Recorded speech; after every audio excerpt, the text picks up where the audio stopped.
किस तरीके की धमकियाँ आ रही हैं उन्हें कि उन्हें लग रहा है कि अब उन्हें सुरक्षा की ज़रूरत है? इस भी क्रिसमस की छुट्टियों में हैं, विदेश घूम रहे हैं। न्यू ईयर मनाएंगे अच्छे से। हमारे नेताजी को डर हो गया है।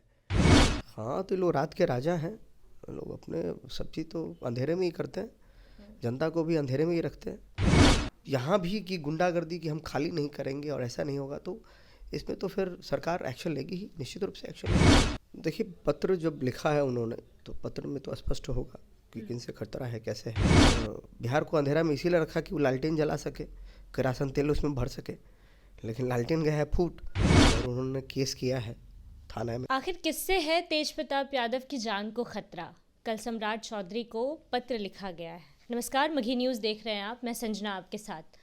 देखिए, लालू प्रसाद यादव के बड़े लाल और जनशक्ति जनता दल के राष्ट्रीय अध्यक्ष तेज प्रताप यादव ने कल गृह मंत्री सम्राट चौधरी को एक चिट्ठी लिखी है, जिसमें उन्होंने अपने पार्टी के पूर्व नेता प्रवक्ता संतोष रेणु यादव का जिक्र किया है और कहा है कि उनकी जान को खतरा है।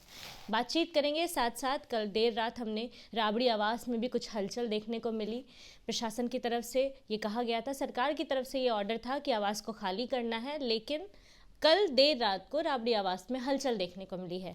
तमाम मुद्दों पर चर्चा करेंगे। बातचीत के लिए हमारे साथ जनशक्ति जनता दल के प्रदेश अध्यक्ष जय सिंह राठौर जी मौजूद है। पहले तो सर, स्वागत है आपका। धन्यवाद आपका भी।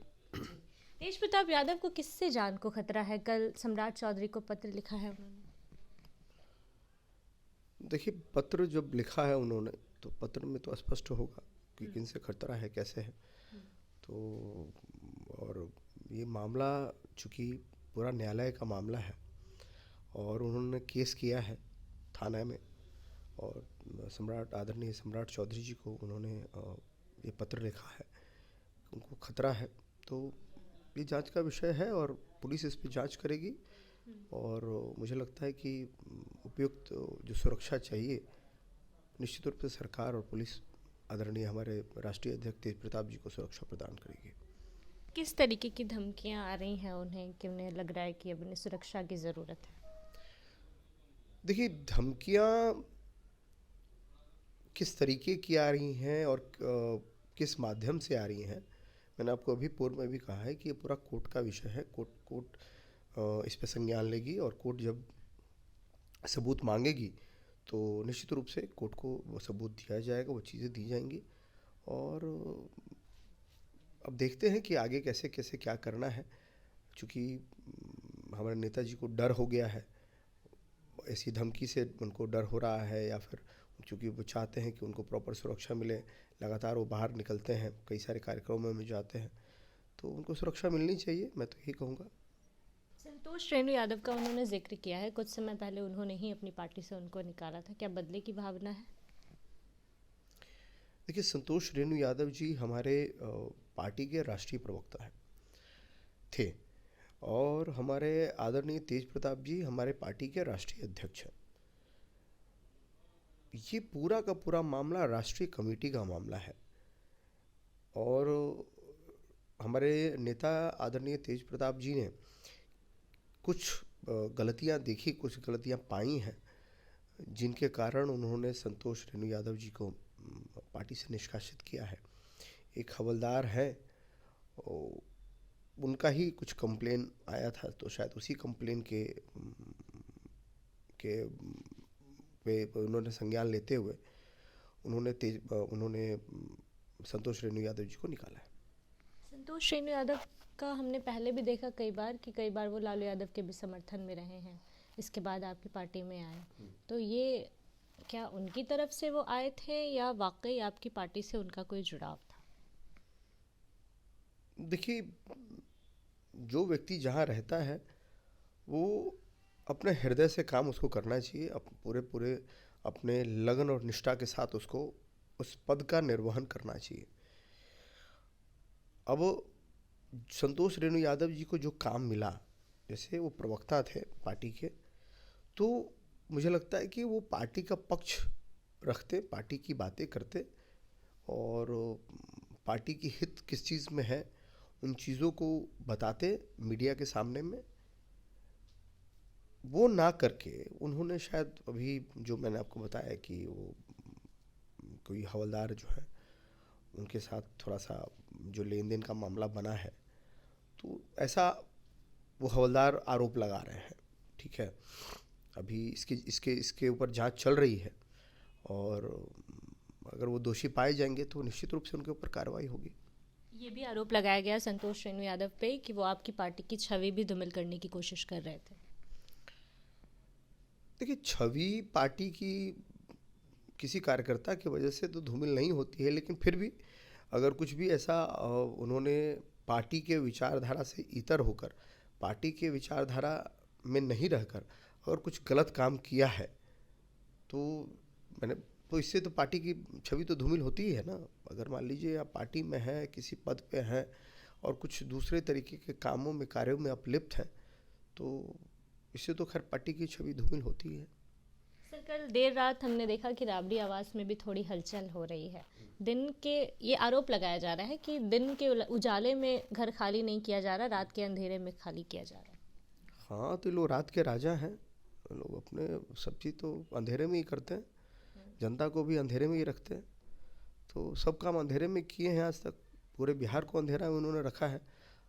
और बिहार को अंधेरा में इसीलिए रखा कि वो लालटेन जला सके, किरासन तेल उसमें भर सके, लेकिन लालटेन गया है फूट। तो अब रात के अंधेरे में ही कुछ कुछ होगा, कुछ कीमती सामान इधर उधर कुछ किए होंगे, और क्या। मुझे लगता है यही सब कारण रहा होगा कि रात में लोग जो है घर और खाली कर रहे होंगे। लेकिन सवाल ये है कि ना लालू यादव पट्टा में है, ना तेजस्वी यादव पटना में है। ऐसे में उस घर में कोई पुरुष मौजूद नहीं है। ऐसे में आधी रात को इस तरीके से आवाजाही क्या संकेत दे रहा है? अब ये तो कम्प्लीटली उनका विषय है।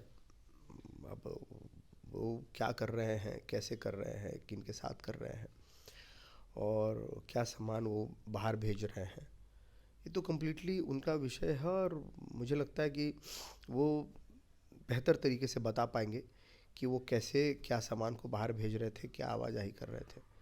तो मुझे लगता है कि ये वही बता पाएंगे। लेकिन कुछ समय पहले तक ये कहा जा रहा था कि राबड़ी आवास खाली नहीं करेंगे, क्योंकि हमारा आवास है, इसको खाली नहीं करेंगे। अब मान गए हैं कोर्ट की बात को, जो कहा गया है कि आवास खाली किया जाए, उसे अब मान चुके हैं। देखिए, देश जो है ना, न्यायिक प्रक्रियाओं से चलता है। ये पूरा का पूरा लोकतंत्र का देश है, और लोकतंत्र के देश में किसी भी व्यक्ति की मनमानी नहीं हो सकती है।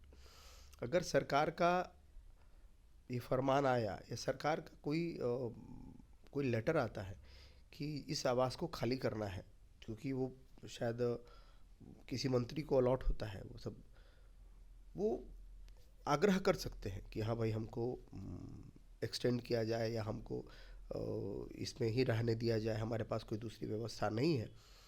तो सरकार चाहेगी तो उस पर मर्सी भी करती है। और आज तक शायद हमको लगता है कि यही सब कारण रहा है कि इसकी वजह से वो बंगला भी बचा हुआ था। लेकिन अब यहाँ भी कि गुंडागर्दी की हम खाली नहीं करेंगे और ऐसा नहीं होगा, तो इसमें तो फिर सरकार एक्शन लेगी ही, निश्चित रूप से एक्शन लेगी। सर, ये काफ़ी सवाल लेंगे, घूम फिर कर सवाल वहीं आके अटक जाता है, आखिर तेजस्वी कहाँ है?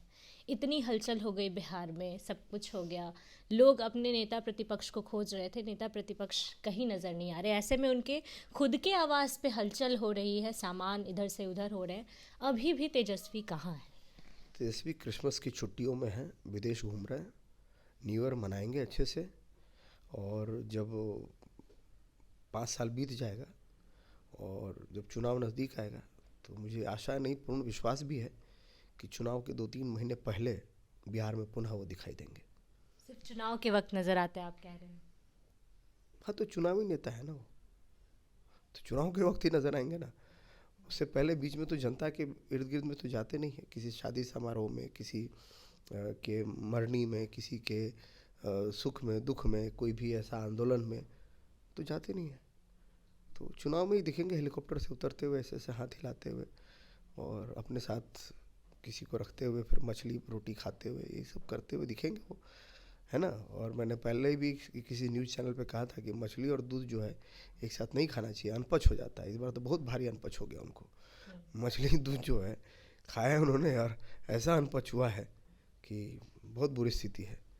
एक आदमी बॉम्बे जाता है और एक आदमी विदेश जाता है, तो है ऐसा, ठीक है। लेकिन उन पे ये आरोप लगाया जा रहा है कि 2 नेता जो उन्हीं के पार्टी के थे, एक देवा गुप्ता, जिन पे मोतिहारी पुलिस ने 1 लाख रुपए का इनाम भी रखा है, उनको लेकर फरार है तेजस्वी यादव। नहीं, देखिए, आरजेडी पार्टी के पास सिर्फ देवा गुप्ता ही जैसे लोग नहीं हैं, उनके पास कई लोग हैं। देवा गुप्ता से भी बड़े बड़े माफिया उनके पास है। उनके पास है अमरिंदरधारी सिंह। अमरिंदरधारी सिंह वो व्यक्ति हैं जो इस देश में फर्टिलाइज़र घोटाले में सबसे बड़ा उनका नाम है। 800 करोड़ से ऊपर का उन्होंने घोटाला किया है। बड़े बड़े ज़मीन पे अपना कब्ज़ा जमाने में वो एक्सपर्ट है। किसी भी व्यक्ति को मरवाने में वो एक्सपर्ट है। तिहाड़ जेल से उनका कनेक्शन रहा है। बिहार में अब वो बहुत एक्टिव हैं। बिहार में वो ज़मीन को नकली कागज़ बना के और अपने नाम पे करा लेते हैं, और जो वहाँ का स्थानीय व्यक्ति है उस पर केस कर देते हैं, और केस के माध्यम से वो उन पर प्रेशर करते हैं और उनसे पैसा वसूली का काम करते हैं। तो उनके पास तो बहुत बड़े बड़े लोग हैं। ये तो देवा गुप्ता बहुत छोटे लोग हैं उनके सामने में। वो ऐसा व्यक्ति है जिनके नाम अभी मैंने कैसे बताया आपको। अमरिंदरधारी सिंह उनके राज्यसभा सांसद हैं। उसी तरीके से एक रमीज़ भी हैं, है ना, जो हिस्ट्री शीटर भी रहे हैं। तो ऐसे ऐसे लोग हैं। उनके भी नाम का जिक्र है कि उनको और देवा गुप्ता दोनों को लेकर तेजस्वी फरार। मैं आपको वही बता रहा हूँ ना कि उनके पास बहुत बड़े बड़े ऐसे प्लेयर हैं जो इंडिया लेवल के क्रिमिनल हैं। बिहार में जिसको मतलब क्या है ना, हिंदुस्तान में जो लादेन है वो सब उनकी पार्टी में है। किसी को भी मरवा सकते हैं, किसी के ज़मीन पे कब्जा कर सकते हैं, कुछ भी कर सकते हैं। ऐसे ऐसे लोग उनके पास हैं। तो देवा गुप्ता तो उसमें एक छोटे से एक प्यादे हैं, छोटे से प्यादे हैं, जो एक मोतिहारी क्या कहते हैं जिले से हैं। तो देवा गुप्ता तो बहुत छोटे हैं, बाकी सब तो बहुत बड़े बड़े लोग इनके साथ हैं जो इनके साथ घूमते हैं। आपको भी लगता है कि उन लोगों को लेकर ही तेजस्वी फरार हैं? तो ऐसे ही लोग फंडिंग करते हैं ना इनको, पार्टी चलाने के लिए ऐसे लोग फंडिंग करते हैं, तब ना अनाप शनाप पैसा आता है। नहीं तो कहाँ से इतना पैसा आएगा। कई लोग इनके पास इसी तरीके के लोग हैं जो अरबों में रुपया इनको देते हैं, और चाहे टिकट के मामले में हो, या चाहे किसी पद के मामले में हो, या किसी भी चीज़ के मामले में हो। तो ये वो ऐसे ऐसे लोगों को अपने इर्द गिर्द रखते हैं निश्चित रूप से। शरण दे रहे हैं। हाँ हाँ, नहीं शरण देंगे तो अभी देखिए ना, अभी तो सिवान में भी कई लोग ऐसे उनको मिले हैं। इनका जो पारंपरिक राजनीति जो रहा है, क्रिमिनल्स की राजनीति ये करते आए हैं शुरू से लेकर अब तक। क्रिमिनल को कैसे ब्लैक कलर को वाइट कलर में कैसे कन्वर्ट करना है, ये बेहतरीन व बखूबी तरीके से वो जानते हैं कि कैसे ये करना है, वो कर रहे हैं। तो अब तेजस्वी यादव इसी में गए होंगे, उनको सब वेकेशन करा रहा होगा, घुमा रहा होगा, शॉपिंग करा रहा होगा, कुछ कुछ करा रहा होगा। तो ये तो तेजस्वी यादव जाने और उनके पार्टी के 3-4 गुंडे हैं वो जाने। बहुत बहुत धन्यवाद सर। हमारे साथ जनशक्ति जनता दल के प्रदेश अध्यक्ष जय सिंह राठौड़ थे। एक तरफ तेज प्रताप ने सम्राट चौधरी से अपने सुरक्षा की मांग की है, तो दूसरी तरफ राबड़ी आवास में भी लगातार हलचल देखने को मिल रहा है। पूरे मुद्दे को लेकर हमने चर्चा की है। पूरे मुद्दे पे आपकी क्या राय है, अपनी राय कमेंट बॉक्स में ज़रूर दें। फिलहाल इस खबर में इतना ही। बने रहिए हमारे साथ, देखते रहिए मघी न्यूज़। बहुत बहुत धन्यवाद।